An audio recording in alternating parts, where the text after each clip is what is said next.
Hi welcome to MO's world.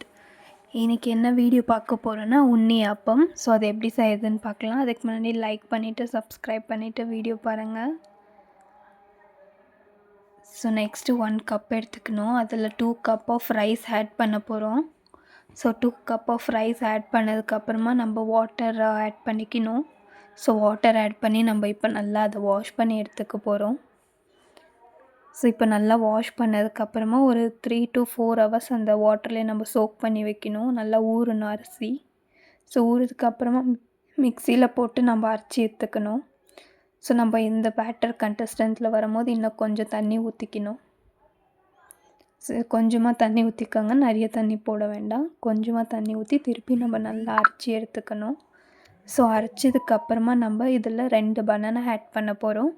அதுக்கப்புறமா 1 cup of வெல்லம், அதான் ஜாகரி. ஸோ அதை நம்ம நல்லா நுணுக்கி எடுத்துக்கணும். ஸோ எடுத்துகிட்டு அதுக்கப்புறமா அந்த பனானாவையும் இப்போ அதிலே போட்டு நம்ம நல்லா அரைக்க போகிறோம் நைஸாக சாஃப்டாக. ஸோ அதுக்கூட நம்ம பாயில் பண்ணி வச்ச ரைஸை கொஞ்சம் ஆட் பண்ணிக்கிறோம். ஸோ ஏன்னா ஃப்ளஃபினஸ் வர்றதுக்காக. அதுக்கப்புறம் இப்போ நெக்ஸ்ட்டு வெல்லம். ஸோ வெல்லம் ஆட் பண்ணதுக்கப்புறமா நம்ம ஃப்ளேவருக்காக ஒரு 3 ஏலக்காய் ஆட் பண்ணிக்க போகிறோம்.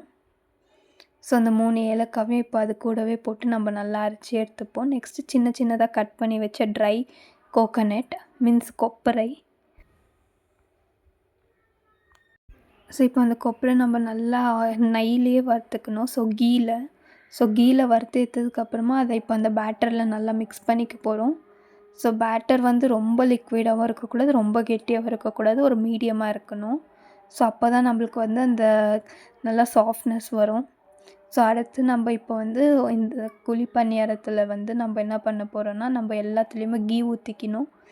கீ போட்டுட்டு அந்த கீ நல்லா சூடாகணும். ஸோ மெல்ட் ஆகி சூடானதுக்கப்புறமா நம்ம இப்போ அந்த மிக்ஸ் பண்ணி வச்சுருக்க பேட்டரை நம்ம நல்லா பீட் பண்ணிவிட்டு அதுக்கப்புறமா இப்போ அதில் ஆட் பண்ணிகிட்டே வரணும். ஸோ அப்படி ஆட் பண்ணிகிட்டே வரும்போது அது ஆட்டோமேட்டிக்காக நம்மளுக்கு நல்ல ஃப்ளேவர் கிடைக்கும். டேஸ்ட்டு சூப்பராக இருந்துச்சு.